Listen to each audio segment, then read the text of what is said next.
조선시대에 해외에 나가고 외국 사람과 교류한다는 것은 매우 특별한 일이었습니다. 사절단이 아니면 경험하기 힘든 일이었고, 사절단의 경우에는 정해진 경로, 정해진 일정으로만 가야 했기 때문에 어느 정도 한계가 있었습니다. 표류는 굉장히 불행한 일이긴 하지만 그로 인해 뜻밖의 해외 지역을 가게 되고 외국 사람들과 굉장히 밀접하게 접촉을 하게 됩니다. 표류로 인해 조선 사람들이 동아시아 사람들을 만날 수 있고 또 세계 인식을 확장할 수 있는 기회를 얻게 된 것이라고도 볼 수 있습니다.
표류 기록에는 공적 기록과 사적 기록이 있습니다.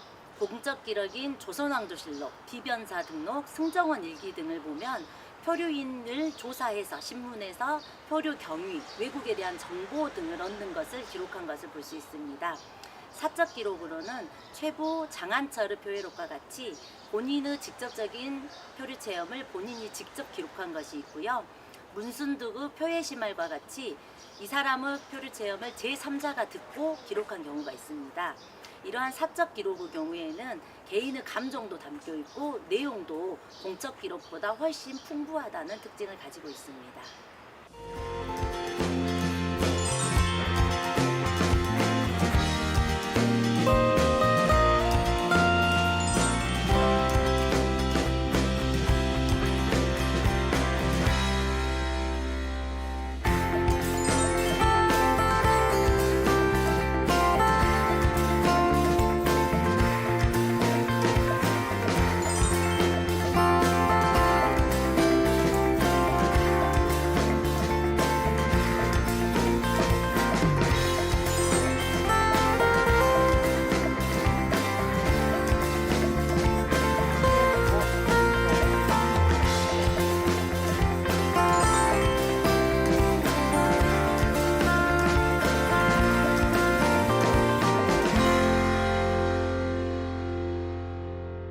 표회록은 멀리서 바라보는 아름다운 바다, 낭만적인 바다가 아니라 표류로 인해서 직접 경험하게 되는 고난의 바다를 기록하고 있습니다.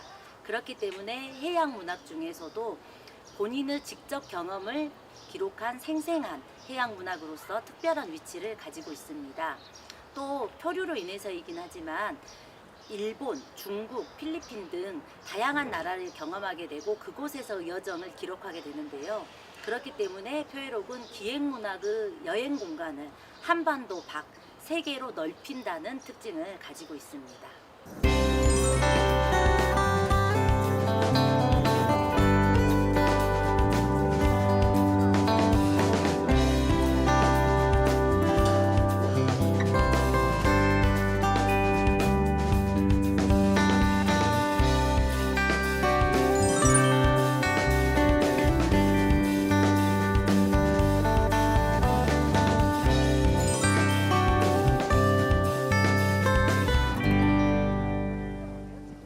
상중의 신최부는 제주에서 표류하다가 구동에 상륙하였습니다.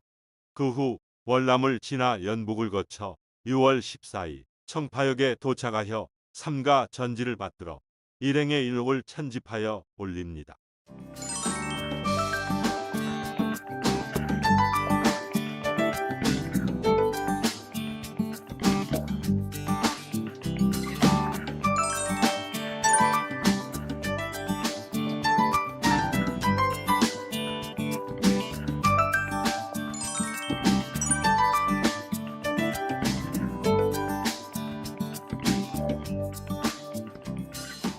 표회록은 시기적으로는 조선 전기, 공간적으로는 중국 강남 지역의 여행을 담고 있습니다. 본인의 경험을 직접 본인이 기록한 표회록 중에서 조선 전기의 것은 최부 표회록이 유일합니다. 또 최부가 여행한 중국의 강남 지역은 조선인이 가기 거의 어려웠던 곳입니다. 그렇기 때문에 특별한 시기, 특별한 공간에 대한 기록문학이라는 특징을 가지고 있습니다. 그 표류와 중국 강남 여행이라는 경험 자체도 워낙 특별하지만 글쓰기 능력이 뛰어난 문인이 작성을 하여서 글 자체의 문학성도 뛰어납니다. 그렇기 때문에 최부 표회록은 문학 자료, 역사 자료로서 굉장히 가치가 높고요. 현대에는 문학 콘텐츠 원형 자료로서도 그 가치를 인정받고 있습니다.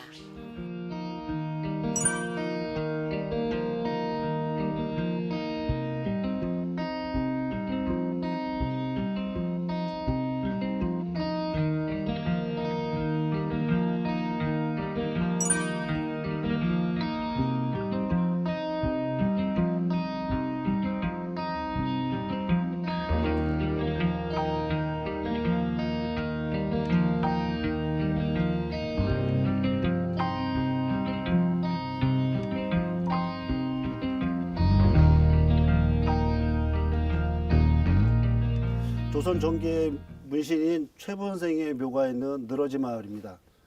묘 바로 앞에는 영산강이 흐르고 있는데요. 최부 선생은 1487년에 제주도로 추세경사관이라는 명직을 받고 임무를 보던 중에 부친께서 돌아가셨다는 상을 접하고 급히 돌아오게 됩니다. 근데 돌아오는 배에서 풍랑을 만나서 난파를 하고 표류를 해서 지금의 중국의 절강성 쪽으로 표류를 합니다. 그래서 거기서부터 다시 6개월을 거쳐서 한양을 거쳐서 조선으로 집으로 돌아오는데 그 당시의 여정을 일일이 기록을 해 놓으셨습니다. 그래서 금난표이라는 책을 주셨는데 그 책은 15세기 명나라의 모든 상황을 연구할 수 있는 귀중한 자료로서 지금까지도 많은 사람들의 사랑을 받고 있습니다.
최부는 14일간 표류한 끝에 중국에 도착하고 항주, 북경 등을 거쳐 5개월여 만에 조선으로 돌아오게 됩니다.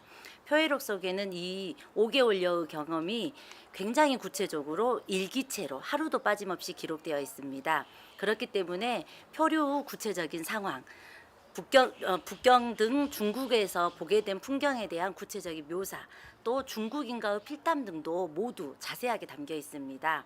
이렇게 구체적으로 기록되어 있기 때문에 그 표류 과정과 그로 인한 여정, 감정까지 어느 표회록보다 더 자세하게 볼 수 있다는 특징을 가지고 있습니다.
이곳은 인천 연수구에 있는 능어대터입니다.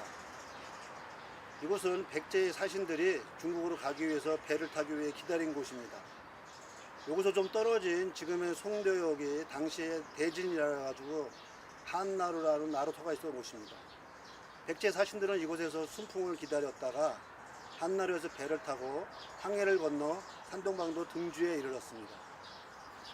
고대 황해를 횡단하는 항로 중에 이쪽의 능어대가 가장 오래된 항로였다고 지금까지 알려져 왔습니다.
송나라 사신으로 고려해온 서궁이 지은 고려 도경을 보면 중국의 절강성에서 사단 항로를 통해서 고려로 오는데 그 고려 국경의 첫 번째 도착지가 바로 여기 흑산도입니다.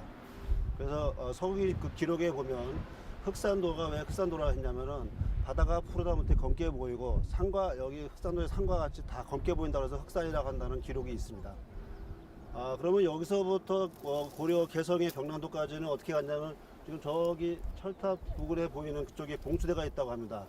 거기서부터 불을 밝혀서 이 해안을 따라서 해안선을 따라서 쭉 봉수대를 밝혀줌으로써 개성 고려의 개성까지 안전하게 항해를 했다고 합니다.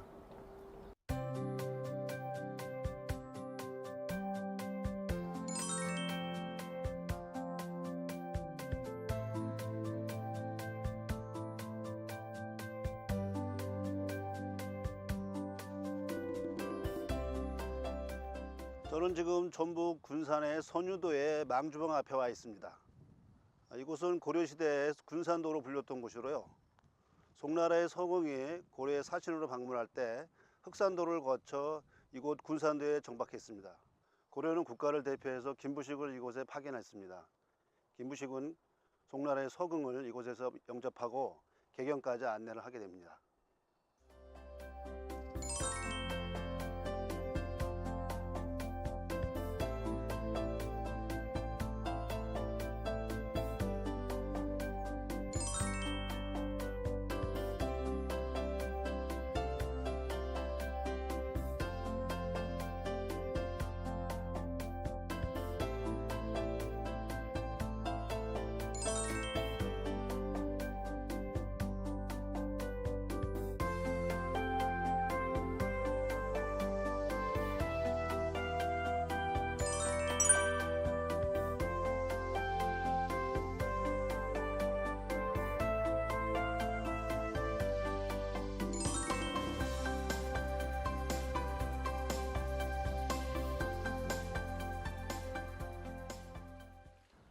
제가 지금 서 있는 바로 뒤에 있는 바다가 안흥량 앞바다입니다.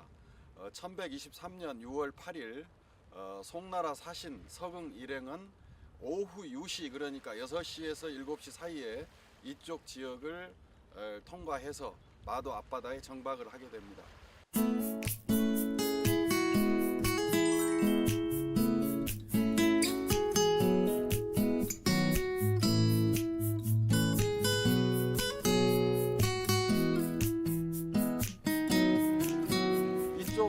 안흥정은 안흥정터가 있던 마도는 현재도 이 지표에서 고려시대 당시 만든 고려청자, 고급 고려청자와 고려시대 당시 기와 그 다음에 송나라 사신들 내지는 상인들이 이용했던 것으로 보이는 송나라 동전인 원풍통보가 아직도 이 터에서 발굴이 되고 있습니다.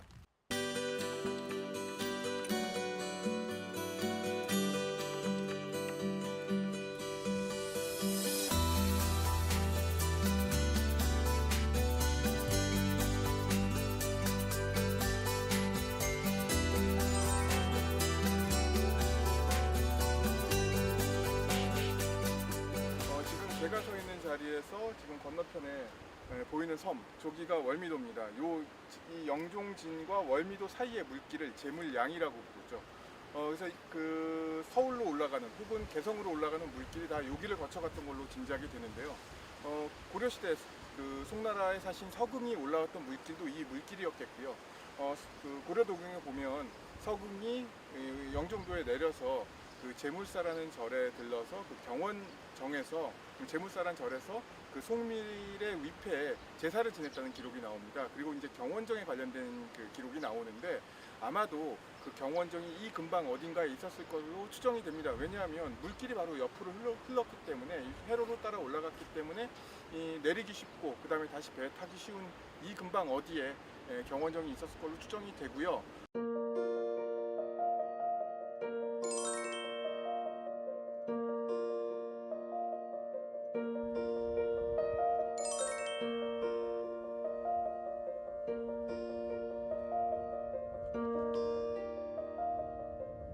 제가 서 있는 곳 뒤로 조그만 굴이 2개가 있습니다. 이것이 바로 고려도경을 지은 서궁이 영화소로변을 지나면서 얘기한 합굴입니다. 서궁은 서궁일행단은 이곳 염화소로변의 합굴에서 하루 정박을 한 다음에 염화소로를 따라서 북쪽으로 올라가서 급수문을 지나고 거기서 예승강을 타고 병남도에 이르게 됩니다.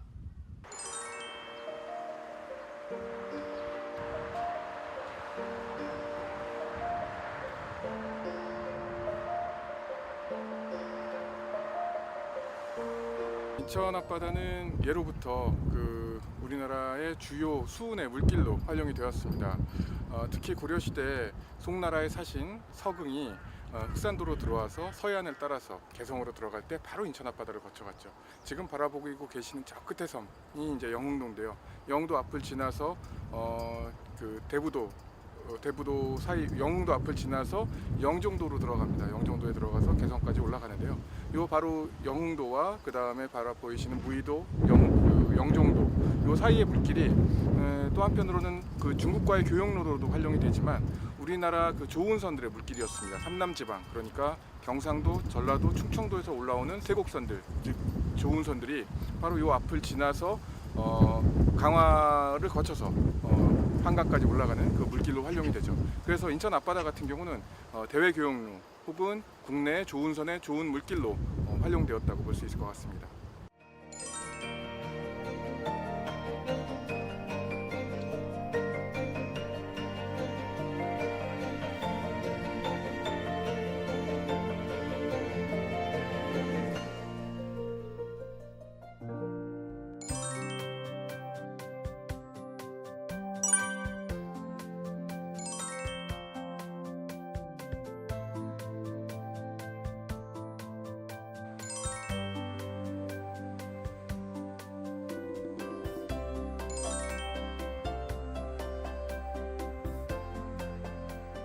이곳은 강화도의 연미정입니다.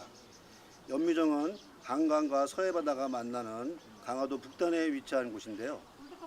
우리나라는 고려와 조선시대에 백성들이 낸 세금으로 곡물을 거둬들였습니다.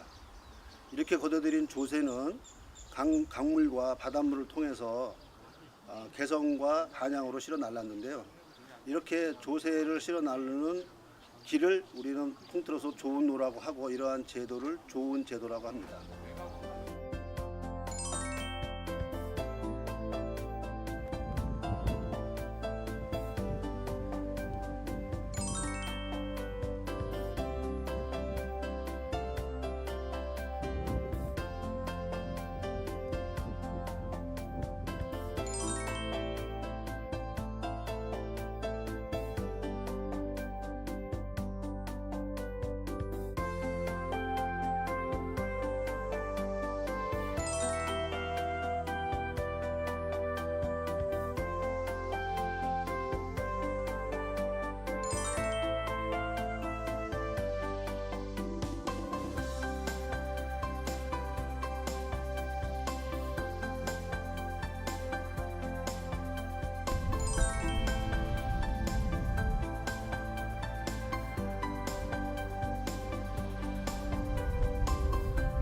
이곳 영산포는 고려시대부터 영산궁으로 불리면서 영상의 수운의 중요한 요충지였습니다.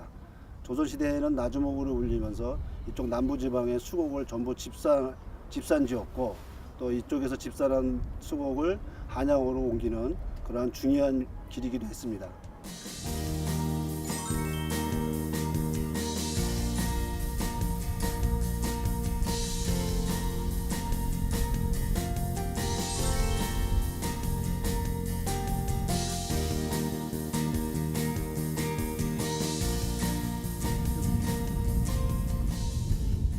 이 회진 토성은 신라가 통일을 한 이후 경도강 시대에 이쪽 백제 지역을 회진현으로 만들면서 이제 이쪽이 회진 토성으로 불리게 됐습니다. 보시다시피 산 양쪽에 계곡 사이로 지어져 있어서 포곡식 토성이라고도 합니다. 이 회진성은 통일신라서부터 고려시대까지 굉장히 중요한 요충지였었는데요. 앞에 있는 영산강에서부터 영산강에서 서해바다로 돌아나가는 그런 중요한 요충지에 세워졌던 토성입니다. 그리고 이 근방에서 세워진 토성 중에서 가장 규모가 크다고 볼 수 있습니다.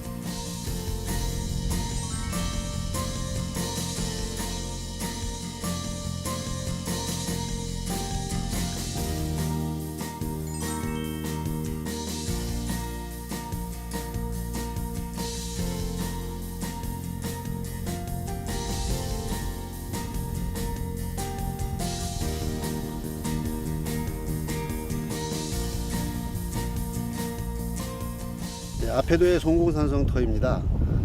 이 송공산성은 언제 축조되는지 정확히 알 수 없습니다만 적어도 백제시대 때부터 해상 교통의 중요 요충지로서 사용되었던 것 같습니다.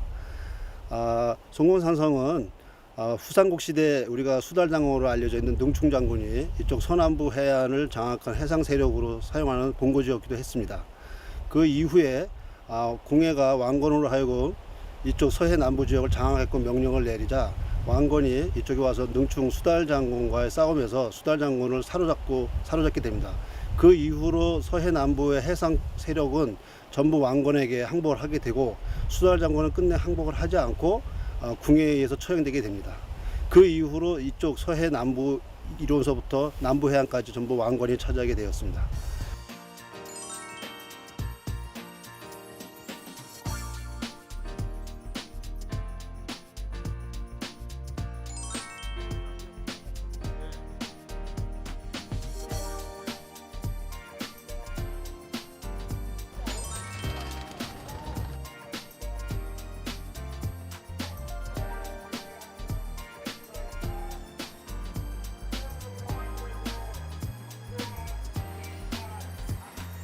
제가 있는 곳은 영광의 법성포항입니다. 이곳은 백제시대부터 중국을 오가는 국제무역항으로 유명했던 곳입니다. 고려시대와 조선시대에는 전라도의 세곡을 운반하는 2대 조창으로 유명했던 곳인데요. 나주의 영산창과 함께 이곳의 법성창이 조선시대 대표하는 전라도의 2대 조창이었습니다.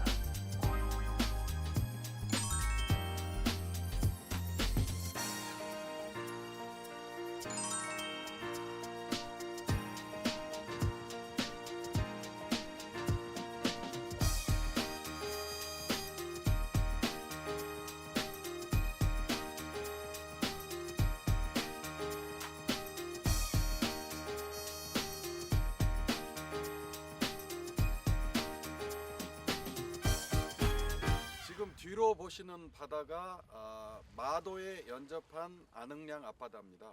안흥량 앞바다는 삼국시대나 통일신라시대에는 난행량, 어려울 난자를 써서 난행량이라고 했고 고려시대 이후에는 편안한 안자를 써서 안흥량이라고 했습니다. 여기는 암초, 안개, 풍랑이 많아서 예로부터 조운선이나 특산물 운반선에 침몰이 가장 많았던 위험한 해역이기도 했습니다. 여기는 통일신라 시대 이후 1895년 조선 수군이 해체될 때까지 우리나라 국가의 가장 요충지일 뿐만 아니라 우리나라의 어떤 동맥으로서 세금이 통과하는 동맥으로서 아주 중요한 역할을 수행한 지역으로 볼 수가 있겠습니다.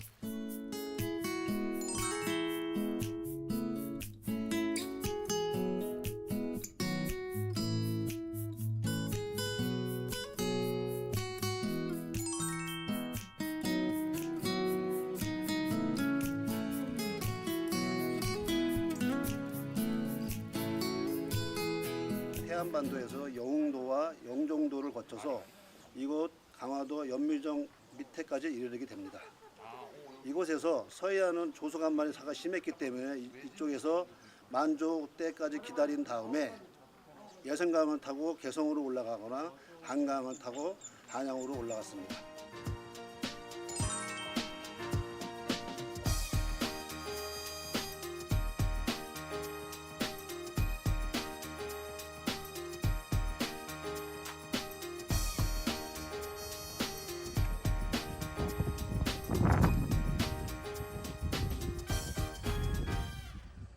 강화는 그 첨성단도 있고 선사시대 고인들도 있고 굉장히 오래된 역사를 갖고 있는데 그 중에서도 제일 중요하게 생각할 수 있는 거는 고려시대의 개성 또 조선시대 한양이 강화와 굉장히 가까운 지역에 있었다는 것이고 그 강화의 물길을 통해서 그 두 왕조의 수도로 바로 연결이 되어 있다는 점이 특별히 주목해야 될 그럴 점이라고 생각합니다.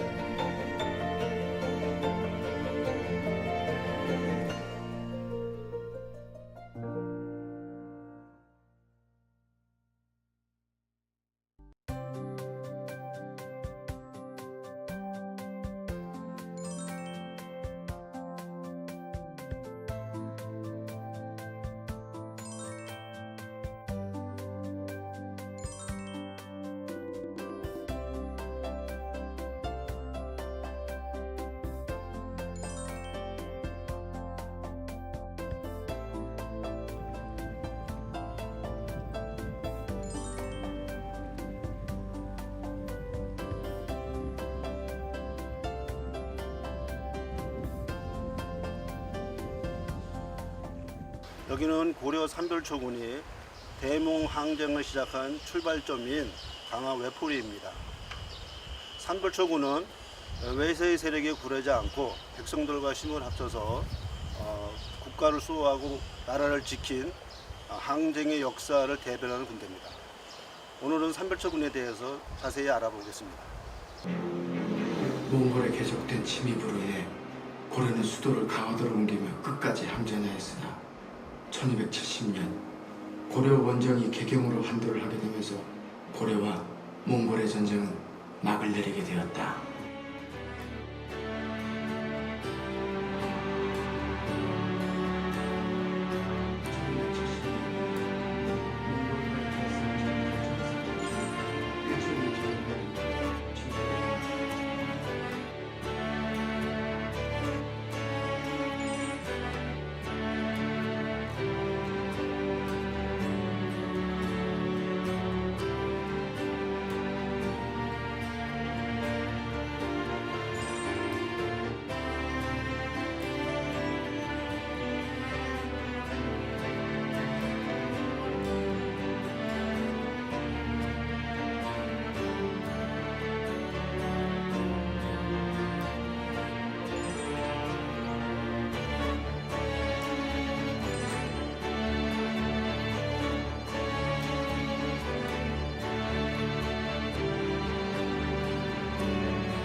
저는 지금 제주의 향파두리 성터에 나와 있습니다.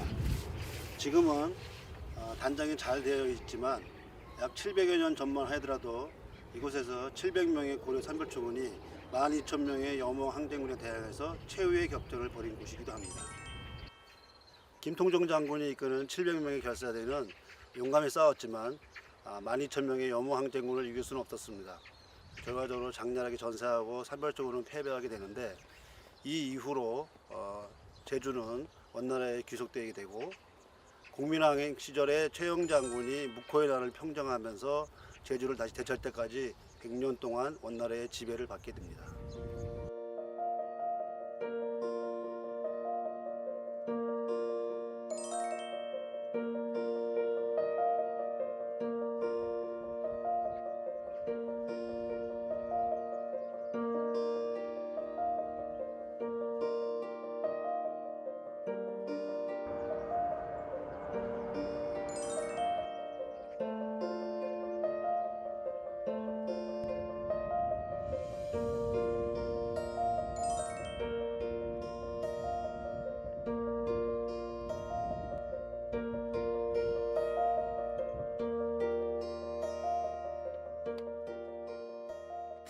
네, 이제 산별초에 대한 이제 평가는 몇 가지 측면에서 이제 엇갈릴 수는 있습니다. 그렇지만 어쨌든 결과적으로 이제 고려 조정이 몽골과 화의를 맺고 이제 개경으로 한도를 결정한 뒤에 그런 몽골과의 화의에 반대하는 이제 군인 중심으로 일어난 게 이제 산별초의 난 아닙니까?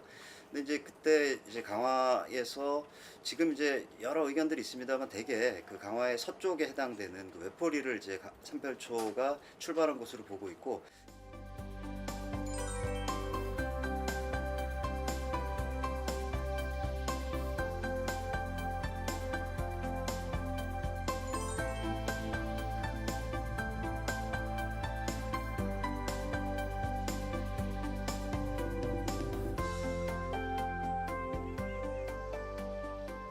바로 이 첫 출발지인 외포리가 당시 진도로 출발할 때 배종순이 이끄는 산별초군의 배가 천여 척이 이쪽에 머물렀다가 출발했다고 합니다. 그래서 이곳 외포리는 고려 산별초군의 대몽 항쟁뿐만 아니라 호국 정신을 기리는 그 출발지로서의 역할을 하고 있습니다.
저는 지금 신안군 증도 앞바다에 나와 있습니다.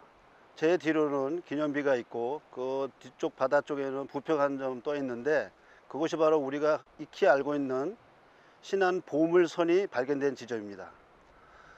우리가 알고 있는 신안 보물선은 원나라 시대의 배로 중국 닝보에서 출발해서 일본까지 가는 국제무역선이었습니다. 이 난파된 보물선은 1970년대에 대략 10여 년에 걸쳐서 발굴이 이루어졌습니다. 이 발굴로 인해서 우리나라의 수중 발굴 고고학은 보다 혁신적인 발전을 이룩하는 계기가 되었던 곳이기도 합니다.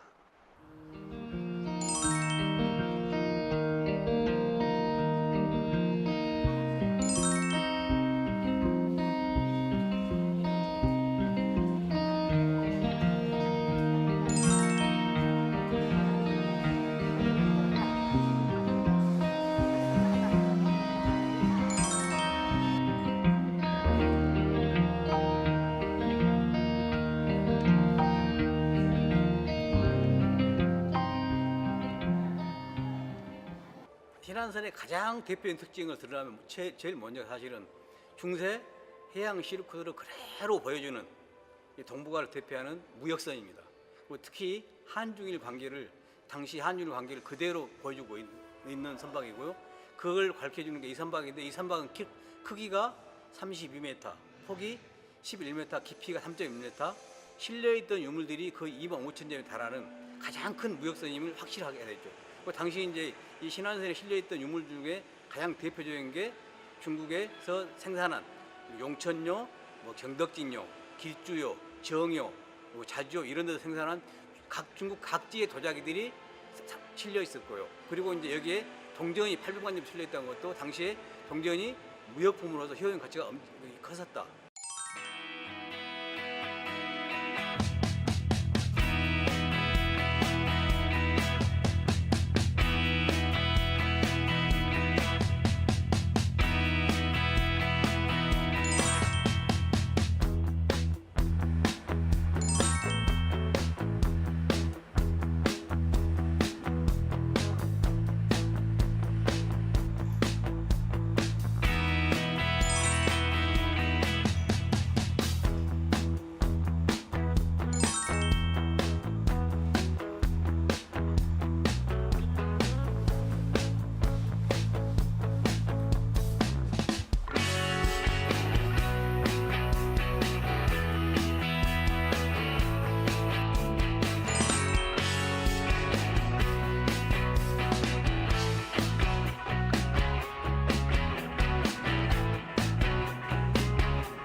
여기는 암초, 안개, 풍랑이 많아서 예로부터 조운선이나 특산물 운반선에 침몰이 가장 많았던 위험한 해역이기도 했습니다. 지금 국립해양문화재연구소에서는 이 근처에서 고려시대 선박 4척, 그 다음에 조선시대 조운선 1척을 발굴해서 약 3만 점 이상의 엄청난 해양 유물이 여기서 출토되었습니다.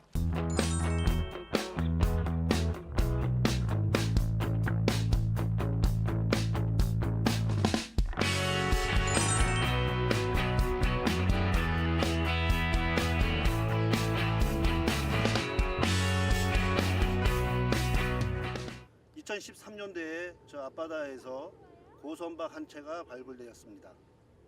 이곳에서 발견기 때문에 영웅도 손이라고 명명되었는데 조사해본 결과 통일신라 시대의 배로 발견되었고 지금까지 국내에서 발견된 난파선 중에 가장 오랜 시기의 배로 추정되고 있습니다. 영웅도 손에서는 여러 유물이 발견되었는데 그 중에는 뚜껑 없는 철제솥과 황칠이 발견되었습니다. 뚜껑 없는 철제솥은 고려시대 이전에 제작된 유물로 통일신라 시대의 것으로 여겨지고 황칠은 중국 황실에서 매우 중시하는 도료로서 국제교역품으로 사용됐던 것이기도 합니다. 이러한 유물을 비교해 볼 때 이곳에서 발견된 영웅도 손은 장보가 활동한 통일신라 시대의 국제교역선으로 추정되고 있습니다. 이를 통해서 인천은 고대 황해를 오가는 항로로서 매우 중요한 중심지 역할을 했다고 여겨집니다.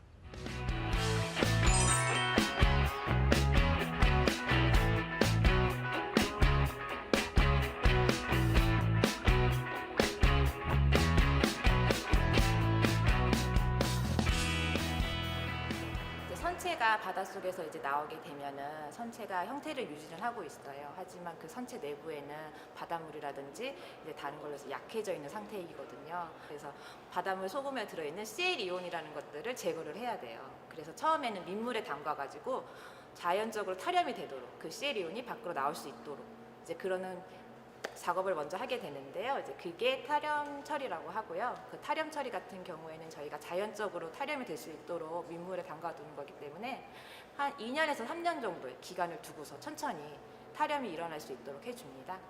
이제 뭐 안에 이제 물만 들어가 있는 상태이잖아요. 이제 그거를 물 대신해서 다른 약품으로 이제 바꿔주는 이제 그런 작업을 하는 게 지금 여기서 일어나고 있는 경화 처리 장이고요. 이제 그거를 이제 선체를 꺼내서 저희가 보관고라고 하는 데 있거든요. 이제 거기서 건조를 작업을 시작을 합니다. 건조도 한 2, 3년 정도 충분히 천천히 건조할 수 있도록 해서 선체가 형태 변형되지 않도록 그렇게 해서 이제 선체는 이제 보존 처리가 완료하게 되고요. 이제 그렇게 보존 처리가 완료된 선체는 이제 복원 작업을 통하고 복원 작업을 해서 이제 전시까지 가는 겁니다. 기존에 이제 고려시대 선박하고 그 영웅도선이 이렇게 차이가 어떤 부분이 있냐면은 선체 가공 형태가 가장 차이를 보이고 있습니다. 첨저형에 가까운 선박으로 이렇게 봤었는데 기존에 지금까지 이렇게 발굴된 우리나라 선박에서 첨저형 형태의 선박이 발굴된 적이 한 번도 없습니다. 그래서 최근에 다시 이제 연구하기로는 그런 평저형의 그 형태의 평저형 형태의 선박이지 않을까 지금 현재 다시 연구가 진행 중에 있고요. 뭐 영웅도선 같은 경우는 통일신라 시대에 어떤 선박들이 아직 그 사례가 많지 않고 발굴 사례가 많지 않고 이제 문헌 자료라든가 그런 것도 좀 부족하기 때문에 앞으로 좀 더 연구가 좀 필요할 것 같습니다.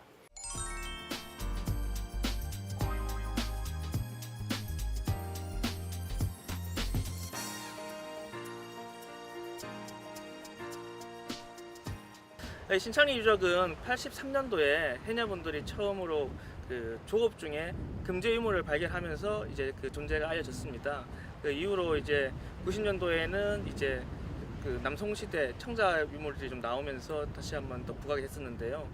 2019년부터 지금 올해 2021년까지 매년 3개월 정도씩 그 조사를 하고 있습니다. 대부분의 유물들은 도자기 유물들입니다. 그 남송대 그 용천육에서 생산된 청자로 저희들은 파악하고 있고요. 12세기 후반에서 13세기 초반 그 정도 시기의 것으로 유물을 확인하고 있습니다. 근데 도자기 외에 저희들이 지금 이제 그 눈길을 끄는 것은 그 인장이 2점 나왔습니다. 그 나무 도장인데요. 그 도장을 보면 당시에 그 인면에 그러니까 글자들이 금봉이라는 글자 새겨져 있고 그리고 그 금봉 그 획 안에 이렇게 붉은 인주들이 그대로 살아 있었습니다. 그러니까 당시에 그 실제로 사용했던 인장인 것을 저희들 알 수 있었습니다.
바다에서 고기가 한창 잡힐 때 쓰는 어시장을 우리는 팥이라고 하죠.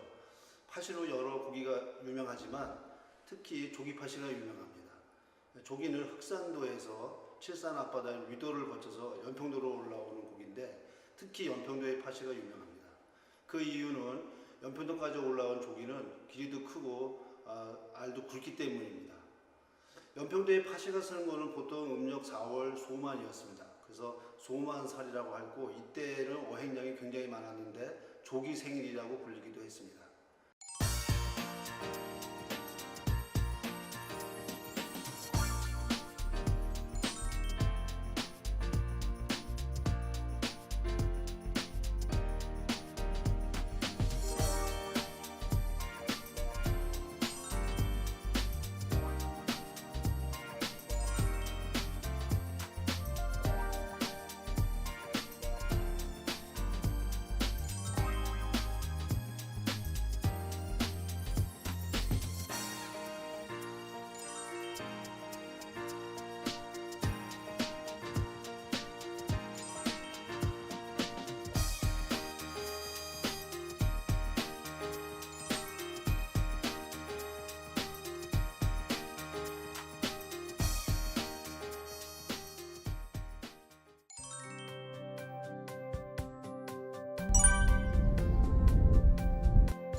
쪽 지리지에 보면 연평도 파시가 설대가 되면 전국 4도에서 모인 배들이 천연척에 이르렀고 그 천연척이 잡은 조기는 너무 많아서 그곳에서 거둔 세금으로 나라의 경비를 운영해야 할 정도였다고 합니다. 얼마나 많이 조기가 잡혔냐 하면 물 한 바가지에 조기 한 지게를 바꿀 정도였다고 합니다. 이렇게 많이 잡혀서 국민들로부터 사랑을 받던 조기는 1970년대 이후로 어획량이 급감하면서 파시도 사라지게 됩니다. 그래야 그 이후부터는 국민 생선이었던 조기가 우리 밥상에서 찾아볼 수 없는 귀한 생선으로 되고 말았습니다.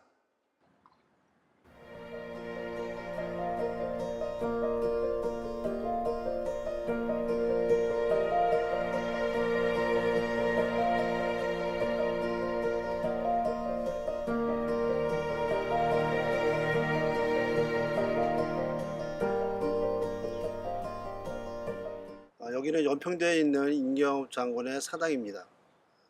병자호란 이후에 청나라가 조선의 세자를 볼모로 잡아가자 임경업 장군이 세자를 구하기 위해서 배를 타고 청나라로 가게 됩니다. 이때 식수와 양식을 구하기 위해서 잠깐 연평도에 머무르게 됐는데 머무르면서 이곳 어민들에게 척살법이라는 조기 잡는 법을 가르쳐줍니다. 촘촘한 가시나무를 갖다가 저쪽 앞에 있는 당목섬 앞에다가 박아서 조기를 잡게 해주었는데요. 이 이후로 이곳에 있는 어민들은 임경업 장군의 은혜에 감복해서 이곳에 사당을 짓고 이 이후에 풍어를 기원하는 풍어제도 이곳에서 지내면서 많은 고기를 잡기를 기원한 곳이기도 합니다.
이곳은 영종도에 위치한 용궁사입니다. 고대의 바다는 두려움의 대상이었습니다. 그래서 사신으로 가는 사람들이나 무역을 하는 사람들이 바다를 두려워하는 대상으로 여기지 않고 무사항해를 기원하기 위해서 바다의 신들에게 제사를 지냈습니다. 그러한 신앙은 관음신앙이라든가 마주할매신앙 또는 용궁신앙으로 발전하게 됐습니다.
수자도에 있는 최영사당입니다. 고려 공민왕 때 제주도에서 묵호가 반란을 일으킵니다. 이에 공민왕이 최영 장군으로 하여금 반란을 진압하게 하였는데 당시 최영 장군은 제주도로 가는 와중에 풍랑이 심해서 이곳 요충지인 추자도에 잠시 머물게 됩니다. 바람이 머물기를 기다리면서 최영 장군은 이곳의 도민들에게 새로운 어로 기술을 전수시켜서 주민들로 하여금 많은 고기를 잡게끔 도와주었습니다. 이후에 이곳에 있는 도민들은 최영 장군의 그 은혜에 감사하는 마음으로 이곳에 사당을 세워서 지금까지 전해져 오고 있습니다.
이곳은 용왕신을 믿던 절인데요. 이러한 해양신앙들은 풍어를 기원하는 풍어제의 신으로 활용이 되었습니다. 그리하여 어부들이 고기를 잡으러 나가기 전에 풍어제를 기원하면서 이런 신앙들에게 제사를 지냈는데요. 이 이후로 영웅들에 대한 믿음으로까지 풍어제는 발전하게 되어서 최영 장군이라든가 임경업 장군에게 풍어를 기원하고 제사를 지내는 그러한 해양신앙으로까지 발전하게 됩니다.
고려와 조선시대는 강과 바다를 통한 조원길이 번성했습니다. 이곳 선유도는 개경과 한양으로 올라가는 세곡선이 지나가는 중간 기착지로서 중요한 요충지이기도 했습니다. 이를 난 왜구들이 고려말 우왕 시기에 이쪽에 와서 수탈이 극심해졌습니다. 그래서 고려 정부에서는 심덕부와 최무선 등을 통해서 지금의 금방 하구인 진포에서 외선 500척을 무찌르는 대첩에서 승리하기도 합니다. 그 당시에 최무선의 수군 기지가 바로 이곳 선유도에서 있었습니다. 정유재란 시기에는 명랑 대첩에서 승리를 거둔 이순신 장군이 이곳에서 열 하루 동안 전열을 재정비한 곳이기도 합니다.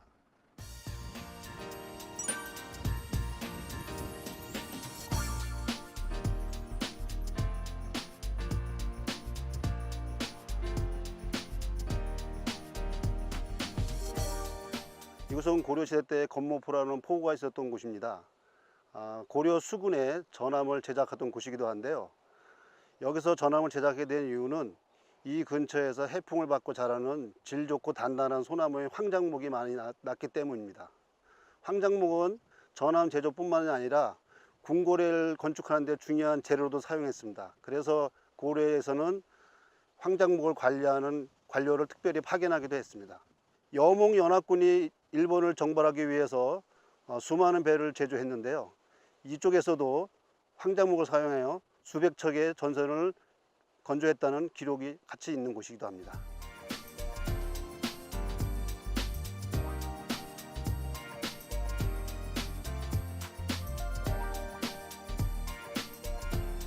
배를 만들 적에 돌을 깔았어. 예. 돌을 깔고 이제 거기서 일을 있단 말이야. 그 돌을 부락 주민들을 대가지고 전부 지게로 치고 요리 가지 날렸어. 예. 가다 본게로 이렇게 토막나무가 이렇게 있는 쫙 깔아져 있더라고. 그게 거기서 배를 만들 적에 깔아진 거예요. 나무통가 이렇게 커요. 길고. 예.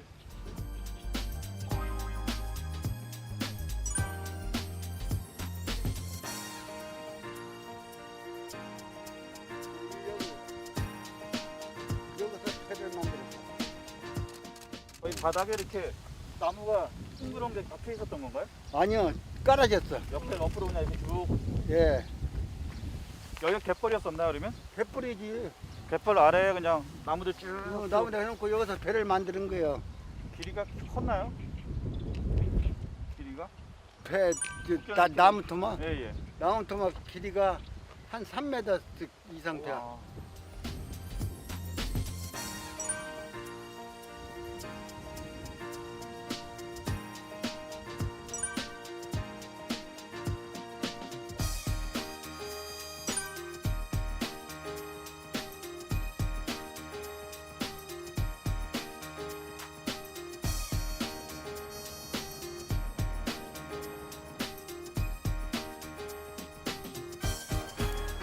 여기는 영산강변에서 조금 들어와 있는 대굴포라는 곳입니다.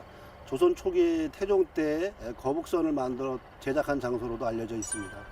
우리가 거북선은 이순신 장군이 만들었다고 알고 있지만 사실은 고려 말서부터 조선 초기에 이미 거북선 모양의 배를 만들었다고 사료도 나와 있습니다. 그래서 이곳에서 외적을 피해서 이곳에서 제작을 하고 그 기술이 200년 후에까지 전해져서 임진왜란 때 이순신이 거북선을 만들어서 외적을 무찔렀던 곳입니다.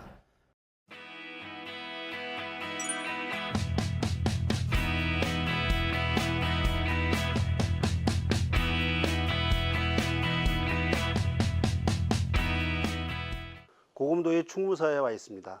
이곳은 정유재란 당시에 이순신 장군이 마지막으로 세웠던 수군 본용으로서 명나라의 진린 장군과 함께 조무영 연합작전을 폈던 곳이기도 합니다. 이곳의 처음 명칭은 관우를 모시는 사당이 있었던 관악묘였습니다. 이 이후에 이곳의 유림들이 조선 정부에 상소를 해서 그 이후로 충무사로 변경이 돼서 오늘날까지 이어져 오고 있습니다.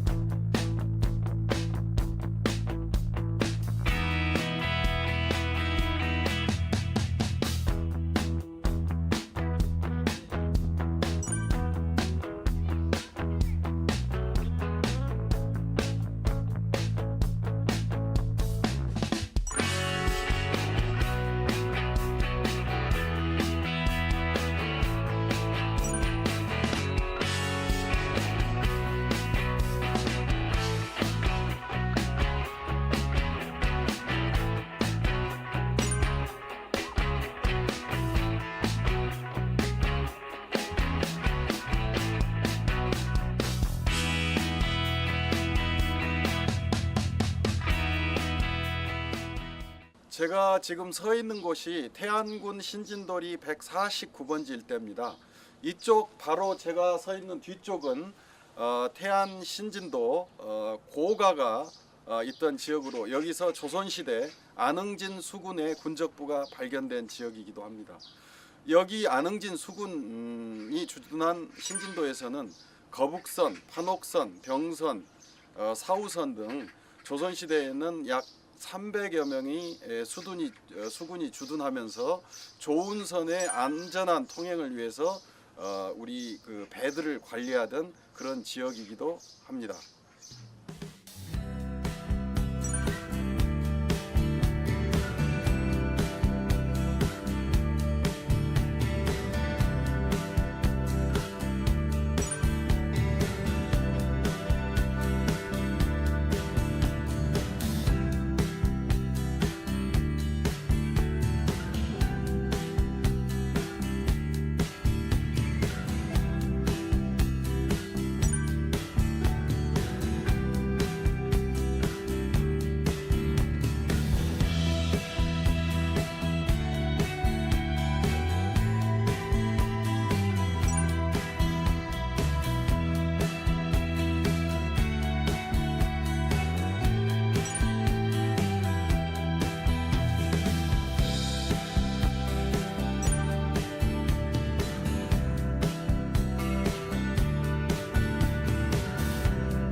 지금 이곳은 강화 교동대에 있는 교동읍성입니다. 이곳은 조선시대에 삼도 수군 통호영이 있던 곳입니다. 우리나라는 남해안과 서해안에 고려시대부터 왜구의 침입이 급심해서 이쪽을 왜구를 지키기 위해서 수군지를 많이 설치했는데요. 그 중에 이곳은 황해, 경기도, 충청도 삼도의 서해 바다를 지키기 위한 삼도 수군 통호영이 설치된 곳입니다. 교동에 통어사가 설치됐다라는 것은 이 교동 지역을 중심으로 해서 강화로 펼쳐진 이 물길을 제대로 제어하지 못하면 결국 조선의 수도 한성, 그러니까 한양이 굉장히 위험할 수밖에 없다라는 걸 보여주는 거고, 실제 이제 그런 걸 보여주는 상징적인 사건이 그 병인양요가 일어나기 직전에 프랑스 군함이 한번 그 한강을 거슬러 올라간 적이 있습니다. 그때 이제 한강에 물가가 폭등하고 뭐 피난 뭐 등등등등 굉장히 그 혼란스러운 상황이 펼쳐지는데, 바로 이제 이런 점을 염려했기 때문에 이런 점을 발생시키지 않기 위해서 이 교동 강화 이쪽 서해 지역을 장악하기 위한 목적으로 통호영을 설치했다고 볼 수 있으면, 그런 점에서 역시 이 해상제해권, 이 강화를 장악하냐 못 장악하냐에 따라 갖고 국가의 존망이라고 하는 것까지도 연결될 수 있다는 점을 보여줍니다.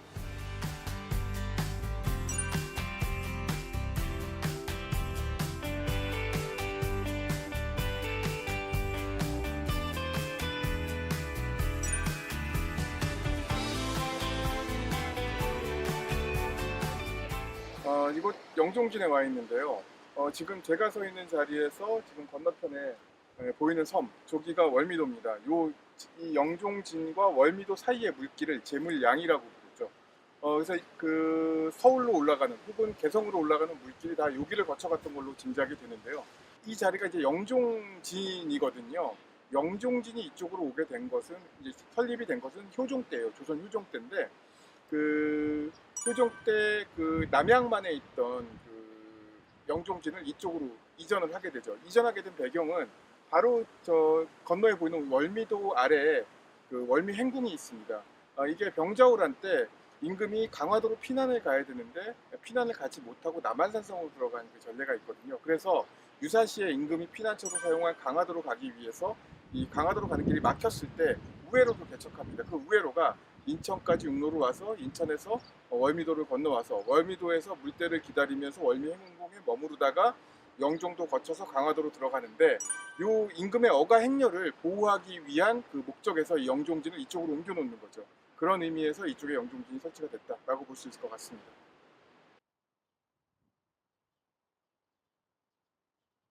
이 영종진은 또 이 아픔이 있는 곳입니다. 그 1875년 운요 사건 때 운요가 요 바로 앞에 이 영종진 그 동쪽 물길을 거슬러 올라가서 강화도 남단에서 초지진을 공격을 하거든요. 그 공격하고 퇴각하는 길에 이 영종진에 들려서 약탈을 합니다. 그때 영종진에 있던 병사들 한 30여 명 정도가 이제 전사를 하게 되고요. 영종진 안에 보관되고 있던 각종 서책이나 혹은 무기류나 혹은 심지어 솥들 그리고 돼지까지 다 약탈을 해가요. 그리고 안에 남아있던 영종진의 건물들 모두 불살라버리죠. 그래서 결국은 영종진이 여기를 떠나서 영종도 백운산 아래쪽으로 옮겨가는 계기가 됩니다. 그 당시에 그런 은용우 사건들, 일본의 침탈에 아픔이 남아있는 그런 곳이 바로 이곳 영종진이라고 할 수 있을 것 같습니다.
교동도에 있는 연산군 유배지입니다. 우리나라에는 3,300여 개의 많은 섬이 있는데요. 고려시대부터 조선시대에 이르기까지 정체범들을 귀양 보내는 유배지로 활용했습니다. 남해안의 제주도, 추자도, 흑산도, 남해안 일대의 섬부터 시작해서 서해안은 강화도, 교동도, 대청도 등이 활용되었는데 이곳 교동도는 연산군이 유배된 곳으로 유명합니다. 중종 반정이 성공하게 됨에 따라 연산군은 폐위되어 이곳 교동에 유배되었고 이곳 옆에 보이는 이곳에서 위대한치를 하게 됩니다. 이후 연산군은 이곳에서 2달 동안의 유배 생활을 하다가 결국 생을 마감하게 됩니다.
제주의 추사유배지입니다.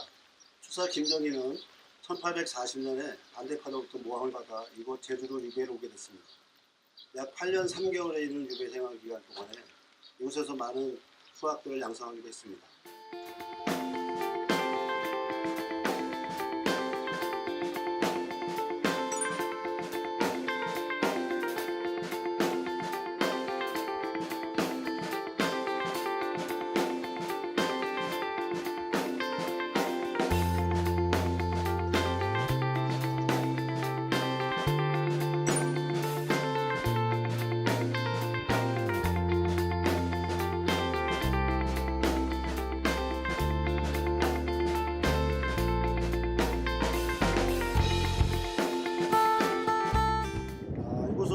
제15대 임금인 광해군이 민족 안정으로 왕위를 찬탈당하고 제주도로 유배를 오게 됐는데요. 육지에서 이곳 포군을 통해서 제주도로 오게 됩니다. 광해군은 제주 관하 부근의 적소토에서 4년 동안의 유배 생활을 하고 음력 7월 1일 날 비가 추적추적 내리는 날 한반의 인생을 마감했습니다.